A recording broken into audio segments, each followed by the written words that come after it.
ക്രിസ്തേശുവിൻ്റെ നാം വാഴ്ത്തപ്പെടുമാറാകട്ടെ. യേശു ക്രിസ്തുവിൻ്റെ ഉന്നതമായ നാമത്തിൽ ഏവർക്കും സ്നേഹവന്ദനം. അനുഗ്രഹിക്കപ്പെട്ട കർത്തൃദിവസത്തിൻ്റെ പ്രഭാത വിളയ്ക്കായി നമുക്ക് ദൈവത്തിന് സ്തുതി സ്തോത്രം അർപ്പിക്കാം. പ്രത്യേകിച്ചും ഇന്നത്തെ ഈ ധ്യാനത്തിലേക്ക് ഇവരെയും ഹാർദവുമായി സ്വാഗതം ചെയ്യുന്നു. കർത്താവ് നമ്മെ അനുഗ്രഹിക്കട്ടെ. ഇത്ര നാൾ ദൈവത്തിൻ്റെ കൃപയും സമാധാനവും അനുഗ്രഹവും നമ്മോട് കൂടെയിരുന്നു. വരും നാളുകളിലും നമ്മെ നയിപ്പാൻ നടത്തുവാൻ ശക്തനായ ദൈവമാണ്. ദൈവവിശ്വാസം, ആമേൻ, അത് നമ്മെ മുറുകെ പിടിക്കുക. കർത്താവ് ഒരു നാളും നമ്മെ കൈവിടുകയില്ല. ഈ ലോകത്തിൻ്റെ ശക്തികളെല്ലാം പരാജയപ്പെട്ടാലും ദൈവത്തിൻ്റെ ശക്തിക്ക് പരാജയമില്ല. അത് ജയത്തോടെ നമ്മൾ നടത്തുവാൻ ശക്തനാണ്. ദൈവശക്തിയിൽ ആശ്രയിപ്പാൻ ദൈവം നമ്മെ സഹായിക്കട്ടെ. പ്രാർത്ഥനയോടെ വിശ്വാസത്തോടെ ഇന്നത്തെ ധ്യാനത്തിലേക്ക് നമുക്ക് പ്രവേശിക്കാം. ഞാൻ യഹോവയ്ക്കായി കാത്തിരുന്നു. അവൻ എങ്കിലേക്ക് ചാഞ്ഞ് എൻ്റെ നിലവിളി കേട്ടു.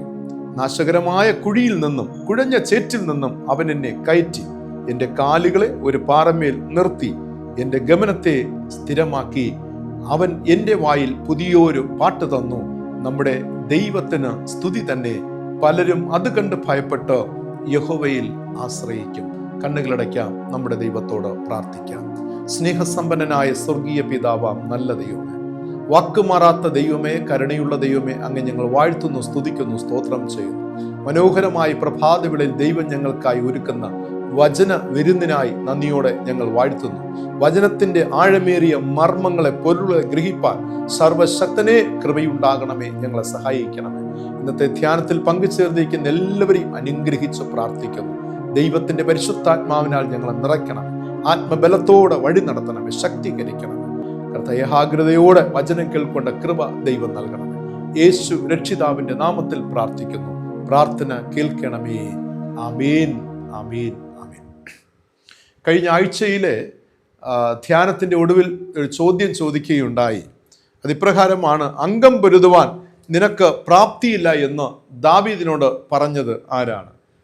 എല്ലാവരും ശരി ഉത്തരമാണ് രേഖപ്പെടുത്തിയിട്ടുള്ളത്. അത് മറ്റാരുമല്ല, ശൗൽ രാജാവാണ് ദാവീദിനോട് പറഞ്ഞത് അംഗം പൊരുതുവാൻ നിനക്ക് പ്രാപ്തിയില്ല എന്ന്. കമൻറ്റ് ബോക്സിൽ ആൻസറുകൾ, മറുപടി രേഖപ്പെടുത്തിയ ഏവരോടുമുള്ള നന്ദിയും സ്നേഹവും ഞാൻ അറിയിക്കുന്നു. ദൈവം നിങ്ങളെ അനുഗ്രഹിക്കട്ടെ.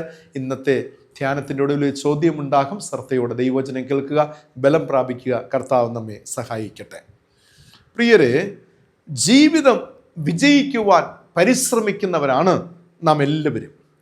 ചോദ്യം: ജീവിത വിജയം ഏതിലാണ് അടിസ്ഥാനമായിരിക്കുന്നത്? എനിക്ക് ജീവിതത്തിൽ വിജയിക്കണമെന്നുണ്ട്.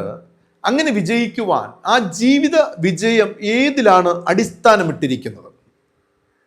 പലപ്പോഴും നമ്മുടെ ജീവിതത്തിൽ നാം എപ്പോഴാണ് നാം വിജയത്തിലെത്തി അഥവാ വിജയത്തിലെത്തിയിരിക്കുന്നു എന്ന് നാം അവകാശപ്പെടുന്നത്, സന്തോഷിക്കുന്നത്?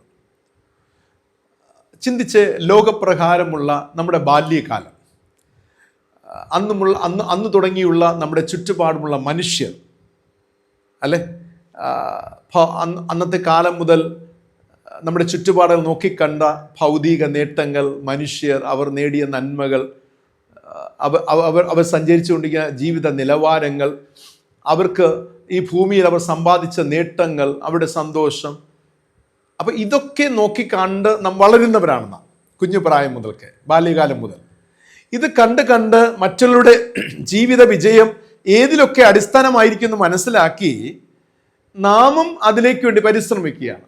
പഠിക്കുന്നു, ജയിക്കുന്നു, നല്ല ജോബ് അന്വേഷിക്കുന്നു, ജോബ് ലഭിക്കുന്നു, ഭവനം വയ്ക്കുന്നു, വിവാഹം കഴിക്കുന്നു, കുഞ്ഞുങ്ങളുണ്ടാക്കുന്നു, വാഹനം വാങ്ങുന്നു, അത്യാവശ്യം അസറ്റൊക്കെ നാം സമ്പാദിക്കുന്നു, എല്ലാ കാര്യങ്ങളും ചെയ്യുകയാണ്. ഇതെല്ലാം നേടിക്കഴിയുമ്പോൾ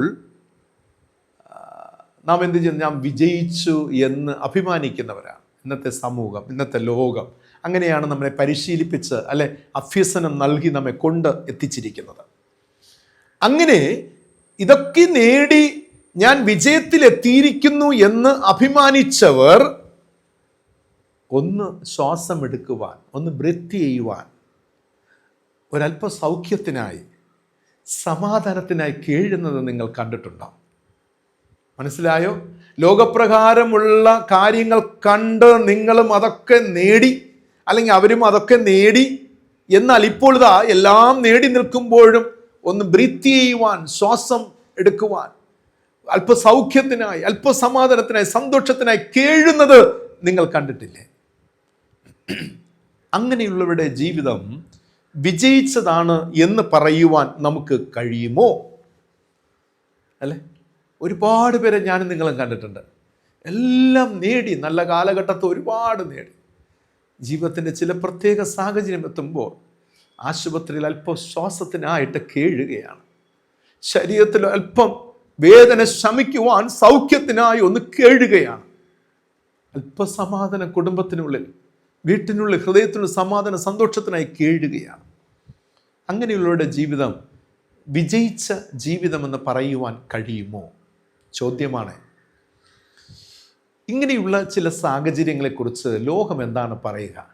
വൺസ് അപ്പോൺ എ ടൈം ഒന്നുമില്ലായിരുന്നു, പിന്നെ ഓടി അധ്വാനിച്ചു എന്തൊക്കെയോ നേടി, ദൈവത്തെ കൂടെ ചേർത്തും കൂടെ കൂട്ടാതെയും ഒക്കെ നേടി. പക്ഷേ ഇപ്പോൾ ഇതാ വലിയൊരു ട്രാജഡിയിലെത്തി നിൽക്കുകയാണ്. അങ്ങനെയുള്ളവരെ കണ്ട് ഈ ലോകം പറയുന്നത് എന്താണ്? ഇത് അവൻ്റെ വിധിയാണ്, അല്ലെ? ഇത് ദൈവഹിതമാണ്. ചിലർ പറയും, അയ്യോ ഇതൊക്കെ കണ്ടിട്ട് ഒന്നും മനസ്സിലാകുന്നില്ല, എന്താണ് ദൈവമേ, അല്ലേ? ദൈവത്തെ മുറുകെ പിടിച്ചു, സ്നേഹിച്ചു, ഇപ്പോഴത്തെ അനർത്ഥത്തിൽ കിടക്കുകയാണ്, അല്ലേ? ദൈവത്തെ മുറുകെ പിടിച്ചില്ല, ഒന്നും ചെയ്തില്ല, ഇപ്പോൾ ഇത് അവന് കഷ്ടതയിലിരിക്കുകയാണ്. വിധിയെന്നും ദൈവഹിതമെന്നും ഒന്നും മനസ്സിലാകുന്നില്ല എന്നുമൊക്കെ ലോക മനുഷ്യർ അത് കണ്ട് വിലയിരുത്തുകയാണ്. അപ്പോൾ എൻ്റെ ചോദ്യം, വാസ്തവത്തിൽ ജീവിതത്തിൻ്റെ വിജയം ഏതിലാണ് അടിസ്ഥാനമായിരിക്കുന്നത്? ഇന്ന് നമ്മൾ കേൾക്കുന്നത്, കാണുന്നത്, അല്ലേ, ഇതൊക്കെ ബേസ് ചെയ്ത് നമ്മുടെ ബുദ്ധി, നമ്മുടെ പരിജ്ഞാനം ഇതുകൊണ്ടാണ് നാം പലതുമൊക്കെ ഇങ്ങനെ നേടി. പക്ഷേ എല്ലാം ലാസ്റ്റ് പോയി ഫ്ലോപ്പാണ്, പരാജയമാണ്. അങ്ങനെയെങ്കിൽ ജീവിത വിജയം അതിൻ്റെ സീക്രട്ട് എന്താണ്? ഏതിലാണ് അടിസ്ഥാനമായിരിക്കുന്നത്? അതാണ് നാം ധ്യാനിക്കുവാൻ പോകുന്നത്. ചുരുക്കത്തിൽ പറഞ്ഞാൽ, ഒരു മനുഷ്യൻ്റെ ജീവിത വിജയം എന്നത് ഭാവികാല പ്രത്യാശയിലാണ്, ഫ്യൂച്ചർ ഹോപ്പ് എന്നതിലാണ്. എന്നിൽ ഭാവികാല പ്രത്യാശയുണ്ടെങ്കിൽ എൻ്റെ ജീവിതം വിജയിച്ചു എന്നതാണ്. അതെങ്കിൽ വിജയത്തിൻ്റെ പാതയിലാണ്, മറ്റൊന്നിലേക്ക് ഞാൻ നോക്കുകയില്ല. ഈ ലോകത്തിൽ ദൈവത്തിൽ ആശ്രയിച്ച് പ്രാർത്ഥനയോടെ അധ്വാനിച്ച് ഭൗതിക നന്മകൾ അനുഭവിക്കുന്ന അതേ സമയം തന്നെ ലക്ഷ്യവും നോട്ടവും ഭാവികാലത്തേക്കായിരിക്കും, ഫ്യൂച്ചർ ഹോപ്പ്.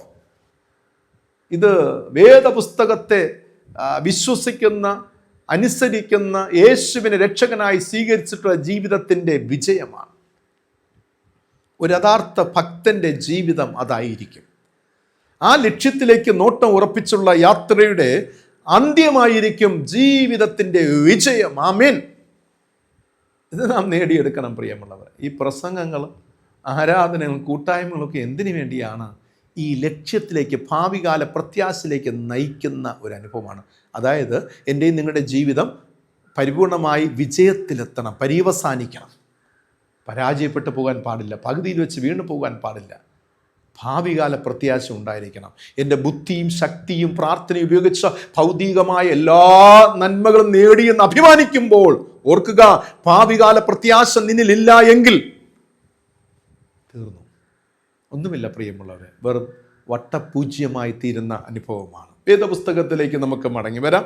ഫിലിപ്പിയർക്ക് എഴുതിയ ലേഖനം 3-ാം അധ്യായം 14-ാമത്തെ വാക്യം വായിക്കുമ്പോൾ അവിടെ പറഞ്ഞിരിക്കുന്നു, ഒന്ന് ഞാൻ ചെയ്യുന്നു, പിൻപിലുള്ളത് മറന്നും മുൻപിലുള്ളതിനെ ആഞ്ഞും കൊണ്ട് ക്രിസ്തു യേശുവിൽ ദൈവത്തിൻ്റെ പരമ വിളിയുടെ ലാക്കിലേക്ക് വിരുദ്ധനായി ഓടുന്നു എന്നതാണ്.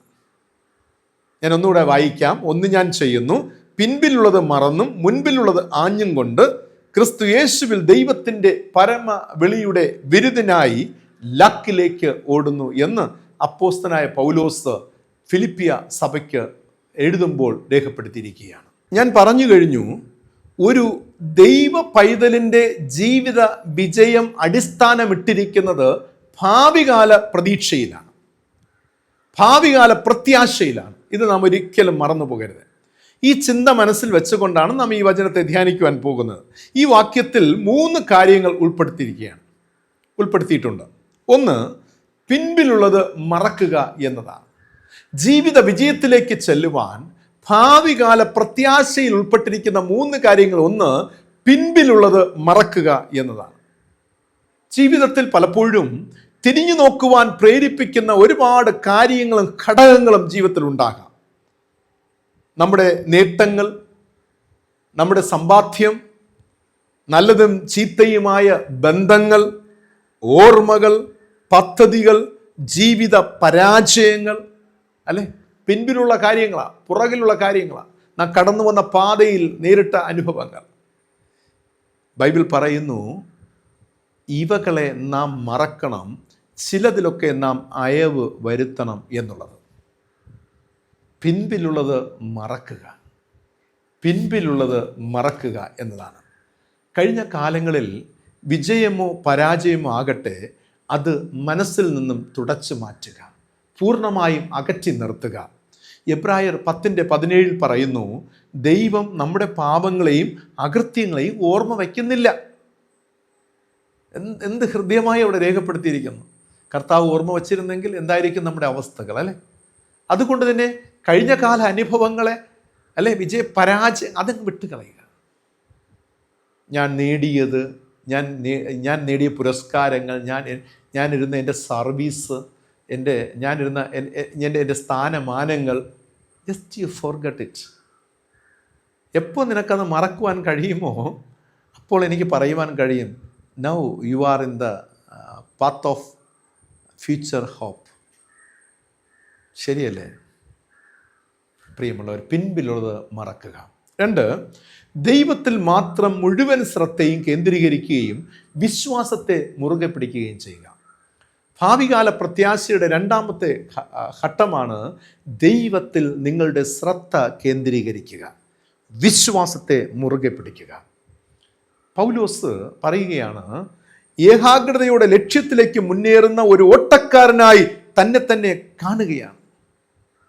ഒരു ഓട്ടക്കാരൻ ലക്ഷ്യത്തോടുകൂടെ ഓടുകയാണ്. അതിന് കാരണം തനിക്ക് ഒരു ആഗ്രഹമുണ്ടായിരുന്നു. ഈ ഓട്ടം ഓടുവാൻ ഒരു കാരണം തൻ്റെ ഹൃദയത്തിൻ്റെ ഒരു ആഗ്രഹമാണ്. ഒന്ന്, ആത്യന്തികമായ രക്ഷ നേടിയെടുക്കുക എന്നുള്ളതാണ്. രക്ഷ എന്നത് ഈ ലോകത്തിൽ എൻ്റെ ഭൗതിക ശരീരത്തെ രക്ഷിക്കുക എന്നുള്ളതല്ല, എൻ്റെ ജീവിതത്തെ രക്ഷിക്കുക എന്നുള്ളത് മാത്രമല്ല, ആത്യന്തികമായ രക്ഷ, എൻ്റെ 2ാമത്തെ മരണത്തിൽ ദോഷം വരാതെ എൻ്റെ ആത്മാവിനെ നേടിയെടുക്കുന്ന ആ ഒരു പ്രാപ്തി, ആ ഒരു ശക്തി, ആ ഒരു വിശ്വാസം, ആ ഒരു പരിശ്രമം. 2, മരിച്ചവരിൽ നിന്നുള്ള പുനരുത്ഥാനം. എനിക്കൊരു പുനരുത്ഥാനം ഉണ്ടാകണം. കർത്താവായ യേശു ക്രിസ്തു, ഞാൻ ആരാധിക്കുന്ന കർത്താവ് മരണത്തെ ജയിച്ചു എങ്കിൽ ഞാനും മരിക്കുമ്പോൾ മരണത്തെ ജയിക്കും. അതാണ് ഭാവികാല പ്രത്യാശ. അതാണ് നമ്മെ ക്രിസ്തുവുമായി ബന്ധിപ്പിക്കുന്നത്, ക്രിസ്തുവിനോടൊപ്പം ജീവിക്കുവാൻ പ്രേരിപ്പിക്കുന്നത്, ക്രിസ്തുവിൽ ആയിത്തീരുവാൻ പ്രേരിപ്പിക്കുന്നത്, ക്രിസ്തുവിനോടൊപ്പം സഞ്ചരിക്കുവാൻ, പ്രവർത്തിക്കുവാൻ നമ്മെ പ്രേരിപ്പിക്കുന്ന ഘടകം മറന്നു പോകരുത്. ഇതിനായി സർവശക്തിയും എടുത്ത് തീവ്രമായി ശ്രമിക്കുന്നു എന്നാണ് പൗലോസ് അപ്പോസ്തലൻ രേഖപ്പെടുത്തിയിരിക്കുന്നത്. അതായത് സ്വർഗീയ ദർശനത്തെയും പ്രത്യാശയെയും താൻ മുറുകെ പിടിക്കുന്നു എന്നതാണ്. ഇത് മറന്നു പോയത് heavenly vision, the vision from heaven. സ്വർഗീയമായ ദർശനം, കാഴ്ചപ്പാട്, അതിനെ മുറുകെ പിടിച്ചുകൊണ്ട് എന്താണ് ആ പ്രത്യാശയുടെ മുന്നോട്ട് യാത്ര ചെയ്യുന്ന അനുഭവം. മറന്നു പോകരുതേ, ഭൂതകാലത്തോട് നിസ്സംഗ മനോഭാവം അവലംബിച്ചുകൊണ്ട് മുൻപോട്ടോടുമ്പോൾ കയ്യിൽ പിടിച്ചിരിക്കുന്ന വിശ്വാസമാകുന്ന ദീപശിഖ വിട്ടുകളയാതിരിപ്പാൻ നിങ്ങൾ വളരെ ശ്രദ്ധിക്കണമെന്നുള്ളതാണ്. ഇത് വചനം നമ്മെ ഏറെ പഠിപ്പിക്കുന്ന ഒരു കാര്യമാണ്. അപ്പോൾ ദൈവത്തിൽ മുഴുവൻ ശ്രദ്ധയും വയ്ക്കുക. ഈ ലോകത്തിൽ നിങ്ങൾ ജീവിക്കുമ്പോൾ നിങ്ങൾ സമ്പാദിച്ചതിലല്ല, നിങ്ങളുടെ ചുറ്റുപാടുമുള്ളവരിലല്ല, ഗോഡ് നിങ്ങളെ തേടി വന്ന നിങ്ങളുടെ രക്ഷകനുണ്ടല്ലോ, ആ രക്ഷകനിൽ നിങ്ങൾ ഫോക്കസ് ചെയ്യുക. ആ രക്ഷകൻ്റെ മുഖത്തേക്ക് നോക്കുക. രക്ഷകനിൽ നിങ്ങൾ പൂർണ്ണ ശ്രദ്ധയും അർപ്പിക്കുക. You can see miracles. അത്ഭുതങ്ങൾ കാണുവാൻ സാധിക്കും, നിങ്ങളുടെ ലൈഫിൻ്റെ ചേഞ്ചസ്. പ്രിയമുള്ളവരെ, ഭാവികാല പ്രത്യാശയ്ക്ക് വേണ്ടി ഓട്ടം മറന്നു പോകരുത്. 1ാമതായി പൗലോസ് പറഞ്ഞു, പിൻപിലുള്ളത് മറക്കുക. 2, നിങ്ങളുടെ മുഴുവൻ ശ്രദ്ധയും ക്രിസ്തുവിൽ കേന്ദ്രീകരിക്കുകയും വിശ്വാസത്തെ മുറുകെ പിടിക്കുകയും ചെയ്യുക. ഏറ്റവും ഒടുവിലായിട്ട് ഒരു ഉറച്ച തീരുമാനം. പൗലോസ് പറയുകയാണ്, ഞാൻ ലക്കിലേക്ക് ഓടുന്നു എന്നാണ്. ഇംഗ്ലീഷിൽ അതിനെക്കുറിച്ച് പറഞ്ഞിരിക്കുന്നത് I press toward the mark എന്നതാണ്. I press toward the mark, ഞാൻ ലാക്കിലേക്ക് ഓടുന്നു. എന്താണ് നിങ്ങളുടെ ലാക്ക് പ്രിയമുള്ളവരെ? എന്താണ് നിങ്ങളുടെ ലൈഫിലൊരു മാർക്കുണ്ടോ? ഒരു ലാക്കിലേക്ക് പോകുവാൻ ഒരു ഉദ്ദേശമുണ്ടോ? രാവിലെ എഴുന്നേൽക്കുമ്പോൾ നമുക്കറിയാം, നമുക്ക് ചില ഉദ്ദേശങ്ങളുണ്ട്, ലക്ഷ്യമുണ്ട്. ഇന്ന കാര്യങ്ങൾ ഓഫീസിൽ പോകണം, ഇന്ന കാര്യങ്ങൾ ഡ്യൂട്ടി ചെയ്യണം. പക്ഷേ ഇതിനും അപ്പുറത്ത് നിങ്ങളുടെ ജീവിതത്തിൻ്റെ ലാക്ക് എന്താണ്? അതാണ് ഫ്യൂച്ചർ ഹോപ്പ് എന്നതുകൊണ്ട് ഞാൻ അർത്ഥമാക്കിയത്. അപ്പോൾ എൻ്റെ ജീവിതത്തിൻ്റെ ലാക്ക് എന്താണ്? ആ ലാക്കുണ്ടെങ്കിൽ മാത്രമേ അതിലേക്കായിട്ട് നമുക്ക് ഓടി ജയിക്കുവാൻ കഴിയുള്ളൂ, അതിലേക്ക് നമുക്ക് ഓടുവാൻ കഴിയത്തുള്ളൂ. എനിക്ക് നിശ്ചിതമായ പോയിന്റ് ഉണ്ട്, ഒരു പർട്ടിക്കുലർ പ്ലേസ് ഉണ്ട്, ഡെസ്റ്റിനേഷൻ ഉണ്ട്. ആ ഡെസ്റ്റിനേഷൻ എനിക്കുണ്ടെങ്കിൽ മാത്രമേ എനിക്ക് ഓടുവാൻ കഴിയുള്ളൂ. ഇല്ലെങ്കിൽ എൻ്റെ ഓട്ടത്തിന് എൻ്റെ ഓട്ടം കൊണ്ടൊരു പ്രയോജനമുണ്ടാകും. ലക്ഷ്യമില്ലാത്ത ഓട്ടം ഓടരുത്. ഇന്ന് അനേകം പേർ ഓടുന്നത് എന്താ? മരണത്തെ കണ്ടുകൊണ്ടാണ്. അതിന് ഒരു മരണം, അതുവരെ ഞാൻ ഓടുക, അതിനപ്പുറത്തൊരു ലൈഫ് അവർ ചിന്തിക്കുന്നില്ല. ജീവിതം അർത്ഥവത്തായി തീരുന്നത് മരണത്തിനപ്പുറമുള്ള ഒരു ജീവിതത്തെക്കുറിച്ച് ചിന്തിക്കുമ്പോഴാണ് എൻ്റെ ജീവിതത്തെ ഫലദായകമാക്കി തീർക്കുവാൻ കഴിയുന്നത്. എനിക്ക് 1000 രൂപ വരുമാനമുണ്ട് അല്ലെങ്കിൽ ഒരു ദിവസം. ഇനി ഒരാൾ പറയും എനിക്ക് 1,00,000 രൂപ വരുമാനമുണ്ട്. പക്ഷെ നിങ്ങളുടെ ജീവിതം ഫ്രൂട്ട്ഫുൾ ആക്കുന്നത് എനിക്ക് എന്താണ്? എൻ്റെ മരണശേഷം ഒരു ജീവിതമുണ്ട് എന്ന ആ ഒരു ലക്ഷ്യം വരുമ്പോൾ, ആ ഒരു ചിന്ത വരുമ്പോൾ നിങ്ങളുടെ ജീവിതത്തിൽ മാറ്റങ്ങൾ സംഭവിക്കും. ഈ 1000 രൂപയാകട്ടെ 1,00,000 രൂപയാകട്ടെ, ഇത് വിനിയോഗിക്കുന്നതിൽ ഒരുപാട് ചേഞ്ചസ് ഇറ്റ് വിൽ ഹാപ്പൺ എന്നുള്ളതാണ്.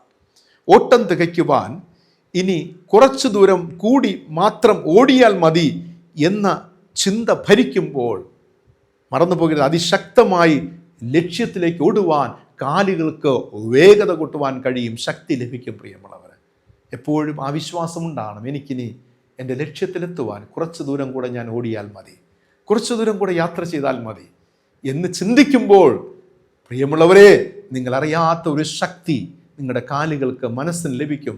വേഗത്തിൽ ഓടി ഈ ജീവിതത്തിലേക്ക് പ്രവേശിക്കുവാനായിട്ടും. അതുകൊണ്ട് ബൈബിൾ പറയുന്നത് നിങ്ങളുടെ ഓട്ടം നിർത്തരുത്. പ്രിയ വിശ്വാസിയെ, ഈ ലോകത്തിൽ എന്തെങ്കിലും കണ്ട് നിങ്ങൾ ഓട്ടം നിർത്തരുതേ. മുൻപോട്ട് കുതിക്കുക എന്നതാണ്. ലക്ഷ്യസ്ഥാനം അടുത്തിരിക്കുന്നു എന്നുള്ളതാണ്. ഇതൊരിക്കലും നാം മറന്നു പോകരുത്. ലക്ഷ്യസ്ഥാനം അടുത്തിരിക്കുകയാണ്.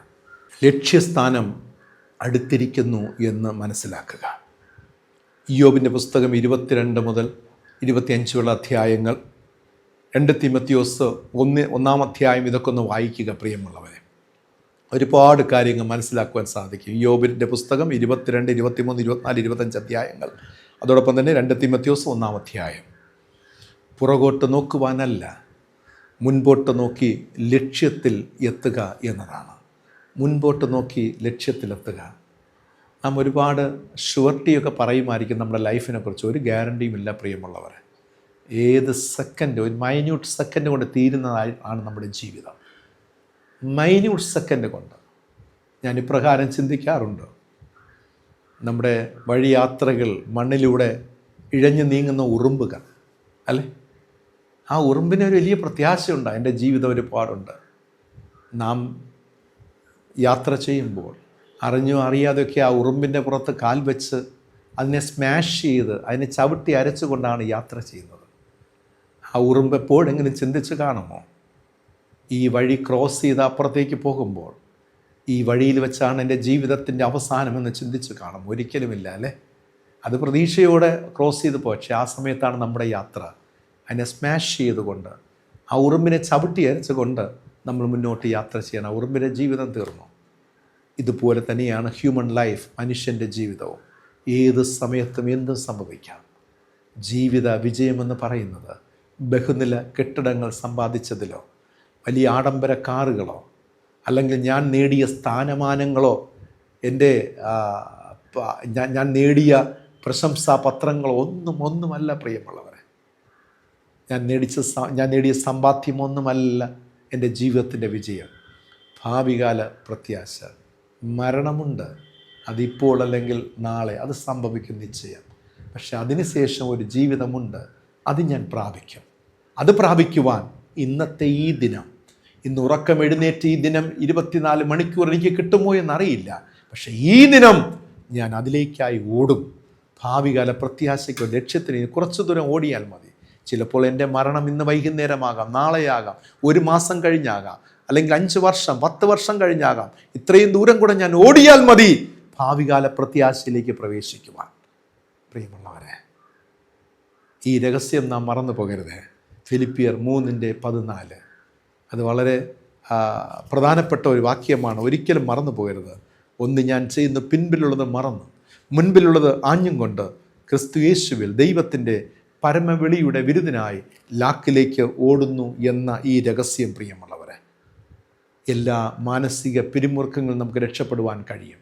എല്ലാ പിരിമുറുക്കങ്ങളിൽ നിന്നും, എല്ലാ ബന്ധനങ്ങളിൽ നിന്നും പ്രിയമുള്ളവരെ നമുക്ക് നമ്മെ തന്നെ വിടുവിക്കുവാൻ കഴിയും.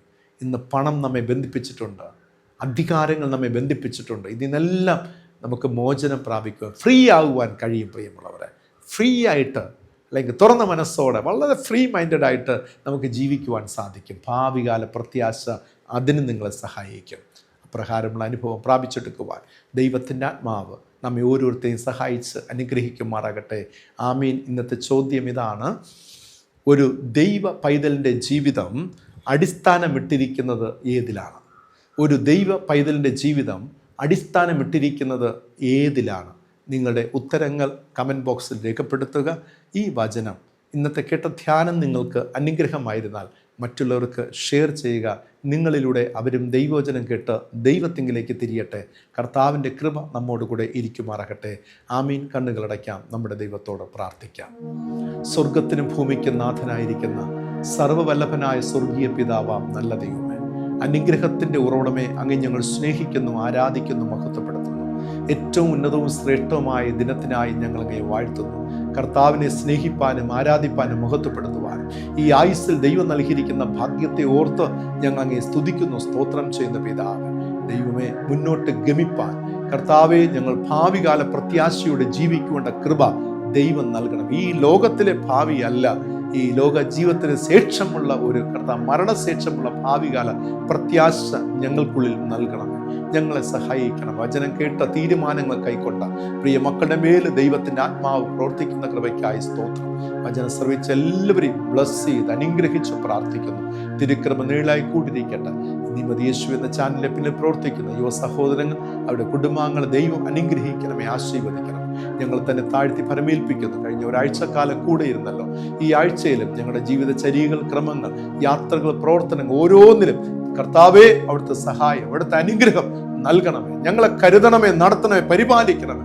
എല്ലാവിധമായ സ്വർഗീയ അനുഗ്രഹങ്ങളാലും വഴി നടത്തണമെന്ന് പ്രാർത്ഥിക്കുന്നു. അവിടുത്തെ സ്നേഹത്തിനായി, സാമീപ്യത്തിനായി സ്തുതിക്കുന്നു. അന്ത്യത്തോളം കാത്തു പരിപാലിച്ച് ദൈവകൃപയിൽ വഴി നടത്തുമാറാകണം. യേശു രക്ഷിതാവിന്റെ നാമത്തിൽ പ്രാർത്ഥിക്കുന്നു. പ്രാർത്ഥന കേൾക്കണമേ. കർത്താവിന്റെ പ്രാർത്ഥന നമുക്ക് ഒരുമിച്ച് ചൊല്ലാം. സ്വർഗസ്ഥനായ ഞങ്ങളുടെ പിതാവേ, തിരുനാമം വിശുദ്ധീകരിക്കപ്പെടണമേ, തിരുരാജ്യം വരണമേ, തിരുവിഷ്ടം സ്വർഗത്തിലെ പോലെ ഭൂമിയിലും ആകണമേ. ഞങ്ങൾക്ക് ആവശ്യമുള്ള ആഹാരം തരണം. ഞങ്ങൾ കടക്കാരോട് ക്ഷമിച്ചിരിക്കുന്നത് പോലെ ഞങ്ങളുടെ കടങ്ങളും ഞങ്ങളോട് ക്ഷമിക്കണം. ഞങ്ങളെ പരീക്ഷയിൽ കടത്താതെ ദുഷ്ടങ്ങൾ വിടുവിക്കണം. രാജ്യവും ശക്തി മഹത്വം ഇന്നും എന്നേക്കും അങ്ങേക്കുള്ളതല്ലോ. ആമേൻ. വിശ്വാസത്തോടെ ആശീർവാദം കൈക്കൊള്ളി. നമ്മുടെ കർത്താവും രക്ഷിതാവുമായ യേശു മിശിഹായുടെ പിതാവായ ദൈവത്തിന്റെ സ്നേഹം, പരിശുദ്ധാത്മാവാം ദൈവത്തിന്റെ കൃപാനുഗ്രഹം, നന്മ നിങ്ങളേവരോടും സദാകാലം കൂടിയിരിക്കുമാറാകട്ടെ. ആമേൻ. ആമേൻ. പ്രിയമുള്ളവരെ, വർത്തമാന കാലത്തിൽ ജീവിക്കുമ്പോഴും ഭാവികാല പ്രത്യാശയിൽ തുടരുവാൻ, ഓടുവാൻ, പൊരുതുവാൻ ദൈവത്തിൻ്റെ ആത്മാവ് നമ്മെ ഓരോരുത്തരെയും സഹായിക്കട്ടെ. God bless you all. Thank you very much.